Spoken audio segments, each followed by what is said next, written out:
बुवा यो चाहिँ के काठ हो यस्तो? यो काठ सत्ययुगमै यहीँ पानी मूल परा ठाउँमा रहेछ। पहिला पहिला यहाँ ठुलो बोट थियो अरे। हजुर हजुर 22 को रुख भन्छ, 22 को रुख, हजुर 22 को बोट भन्छ। यहाँ मान्छे जुजु बराजुको पालामा नै मूलमा बस्नु डर लाग्ने थियो अरे। यो रुख ठुलो थियो अरे, ठुलो थियो अरे। अनि झाप्पो परेको थियो अरे। अहिले अब पुस्तानु पुस्दै के भयो, हामीले यहाँ एउटा धारालाई उ गर्दाखेरि खन्दाखेरि यो जरा निस्यो। जस्ता जस्तै पानी मार्छ यो निस्यो जरा हो। यो 22 को जरा जरा हजुर है। यो भनेपछि सत्यजुगको रुखको चाहिँ जरा भयो। जरा रुखको अझ पनि यो जिउँदै रहेछ, कुहिएको रहन्छ। हजुर हजुर अर्को बुवा पनि आउनुभयो। यमनको थियो हजुर हजुर ए ल ल ल हेर अहिले जिउँदै छ। अझै छ जरा ऊ त्यहाँ गाउँछ जरा जिउँदै छ। अब काट्दैन हेर्नुहोस् त यहाँको बुवाहरू यसरी घाँस लिएर आउनु भएको छ। पानी नखाने उहाँहरूले नै हो यहाँको मूलको बारे थाहा भएको। अनि उहाँहरूसँग म भिडियो गर्दैछु।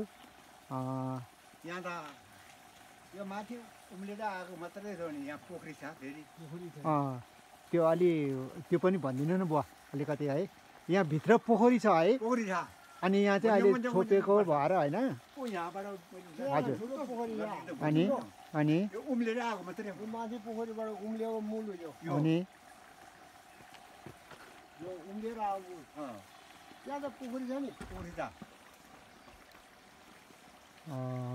ल यहाँको बारे चाहिँ केही गर्नु पर्यो भन्दै हुनुहुन्छ उहाँ बुवाहरूले। अनि यस्तो छ यो सत्यजुगको रुखको ठुटो यो जरो अझ पनि कुहिँदैन, खुकुरीले काटिँदैन भन्ने कुरो गर्नुभएको छ। काट्दै गर्दैन नि यसै भन्नुहुन्छ उहाँ बुवाहरूले। मैले अनि यहाँभित्र चाहिँ ठुलो ताल के अरे ठुलो दह छ। अनि अहिले पुरेको मात्रै हो भन्ने कुरो गर्नुहुन्छ। ल धन्यवाद बुवा। नमस्ते नमस्ते बुवा। नमस्ते हजुर। हजुरको नाम भनिदिनुहोस् त। के नाम? हजुरको नाम भन्नु न। मेरो चन्द्रबहादुर बोले। हजुर हजुर हजुरको यही बस्तीमा घर यहीँ हुनुहुन्छ है? नगौर जिल्ला हजुर हजुर लजङ गाविस भन्थ्यो पहिला। हजुर हजुर हजुर अनि यो वार्ड नाम 7 हो, सेमराङ भन्ने गाउँ यो। हजुर म यहीँ बस्छु। हजुर मेरो बस्ती नै यही हो, बाजीबडीदेखि नै। हजुर अनि बस्ती यहीँ बस्यो। अनि यो मूलको पानी चाहिँ अब सत्यजुगदेखि नै भइरहेको थियो यो। हजुर हजुर अब यो मूल कतै छैन, एउटा कति गहिरो गएर पर ठाउँमा मिसिया छ, हामीले थाहा पाउँदैन। हजुर अनि बर्खामा चाहिँ अलिक ठुलो हुन्छ, हिउँदोमा चाहिँ अब ठिकै हुन्छ। एउटा घट्टो चल्ने सानो पानी छ अहिले, मूल कहिले सुक्ने हुने यो। हजुर र यो पानी भनेर हामीले भन्छौँ कि यो नागले उत्पन्न भएको भन्छ बालीबडीले। हजुर नाग यो नागको नाउँ नि भनेको थियो कि। हजुर हजुर त्यो पनि भनिदिनु न। गहिरो नागले काण्डसिंह नागको छोरी हजुर भनेर भन्नुहुन्छ बालीबडीले। अनि त्यो नागले कहिलेकाहीँ यसो नौलो मान्छे गयो भने हजुर सबै ज्यान पनि सुनिने कि।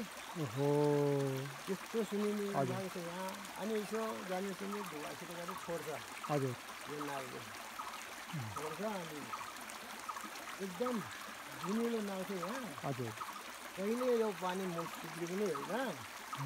अनि यही पानीमा हामीले जिन्दगी दियो, बाली गरिदियो, जिन्दगी दिउँछ घट्ट चलाइरहेको। हजुर हजुर यो तलतिर सिकाइ पनि गरिरहेको। हजुर यो मूलबाट चाहिँ हजुरले तल घट्टा पनि चलाइराख्नु भएको छ है? यो यत्रो मूल छ। अनि बर्खामा यो यो यो धेरै ठुलो हुन्छ बुवा है?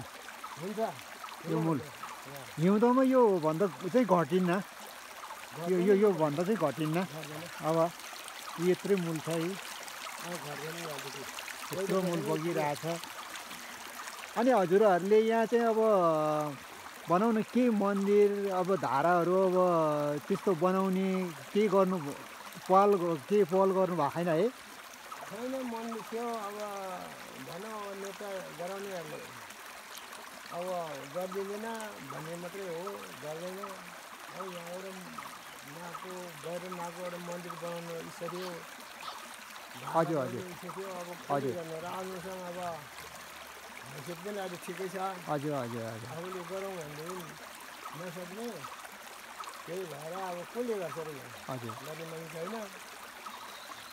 अब उहाँ बुवाले चाहिँ भन्नुहुन्छ कि अब यहाँ अब हाम्रो चाहिँ नागको मन्दिर बनाउनु पाए, अनि त्यसपछि धाराहरू राम्रोसँग बनाउनु पाए केही राम्रो हुन्थ्यो। यो चाहिँ मेला लाग्ने खालको ठाउँ भएको हुनाले अब यत्रो सिउँदोमा पनि अब यत्रो मूल बसिरहेको छ, अनि त्यसपछि बर्खामा झन् ठुलो हुन्छ भनेर कुरा गर्नुहुन्छ। त्यसपछि अब यो अब दर्शकहरूले पनि अब यो भिडियो हेरेर अब के कस्तो आउँछ प्रतिक्रिया अब कमेन्ट पनि गर्नु होला। अनि त्यसपछि तपाईँहरूले यो भिडियो हेरिदिनु होला। यहाँ माथि चाहिँ एकदम सुक्खा बारीहरू छ, त्यसपछि यस्तो ठाउँ छ कि बाँसहरू रोप्नु भएको छ, माथि ढुङ्गाहरू अनि सुक्खा ठाउँहरू छ।